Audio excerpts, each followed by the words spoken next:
नमस्कार। आज हम बात करेंगे YouTube की एक ऐसी उलझन के बारे में जिससे लगभग हर क्रिएटर कभी न कभी जरूर टकराता है। और वो है कॉपीराइट क्लेम। सुनने में ये शब्द थोड़ा डरावना लगता है ना? लेकिन घबराने की कोई बात नहीं है। आज हम इसे एकदम आसान भाषा में समझेंगे।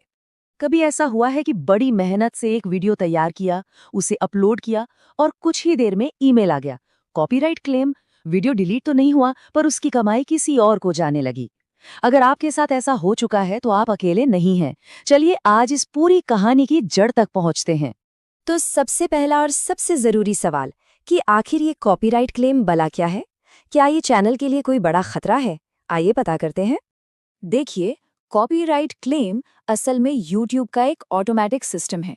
आप इसे एक रोबोट समझ सकते हैं जो लगातार वीडियोस को स्कैन करता रहता है, और जैसे ही उसे आपके वीडियो में किसी और का गाना, कोई मूवी क्लिप या फोटो मिलता है, वो फौरन असली मालिक को इन्फॉर्म कर देता है।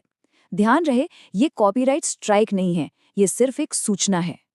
और हाँ, क्लेम और स्ट्राइक, इन दोनों में जमीन आसमान का फर्क है। ये समझना बहुत बहुत जरूरी है। कॉपीराइट क्लेम ज्यादातर ऑटोमेटिक होता है और ये आपके चैनल के लिए कोई सीधी वार्निंग नहीं है। लेकिन कॉपीराइट स्ट्राइक, वो खतरनाक है। वो असली मालिक खुद देता है, और अगर 3 स्ट्राइक्स आ गईं तो चैनल हमेशा के लिए बंद हो सकता है।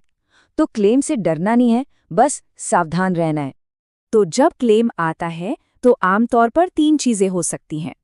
पहला, आपके वीडियो पर एड्स तो चलेंगे, पर उनसे जो भी पैसा बनेगा वो सारा का सारा असली मालिक के पास जाएगा।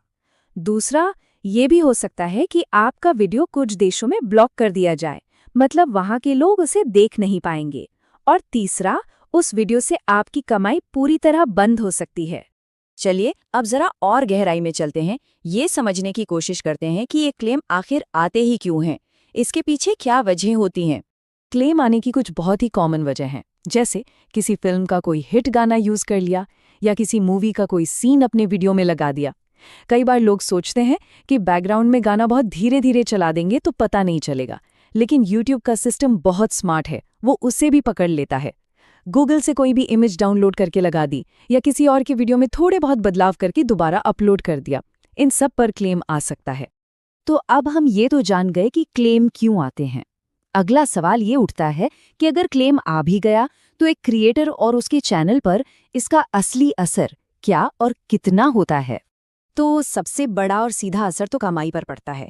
उस वीडियो से आपको 1 रुपया भी नहीं मिलेगा। दूसरा, जैसा हमने बात की, वीडियो कुछ देशों में ब्लॉक हो सकता है, जिससे आपके व्यूज कम हो जाएंगे। और अगर चैनल पर बार बार क्लेम आ रहे हैं तो कहीं ना कहीं ये आपके ग्रोथ पर भी ब्रेक लगा सकता है। लेकिन रुकिए, यहाँ एक अच्छी खबर भी है, और वो ये कि सिर्फ कॉपीराइट क्लेम आने से आपका चैनल डिलीट नहीं होगा। ये एक बहुत बड़ी राहत की बात है, क्योंकि हर क्रिएटर का सबसे बड़ा डर यही होता है।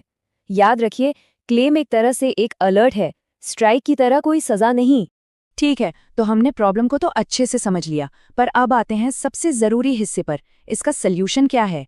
आखिर इन क्लेम्स के जाल से बचने का सही और सेफ तरीका क्या है? यहाँ 4 आसान स्टेप्स हैं जिन्हें आप फॉलो कर सकते हैं। पहला, हमेशा कॉपीराइट फ्री म्यूजिक यूज करें। दूसरा, रॉयल्टी फ्री स्टॉक फुटेज का इस्तेमाल करें।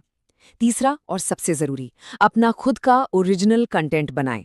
और चौथा, फेयर यूज का जो नियम है उसे ठीक से समझें और फिर ही अप्लाई करें।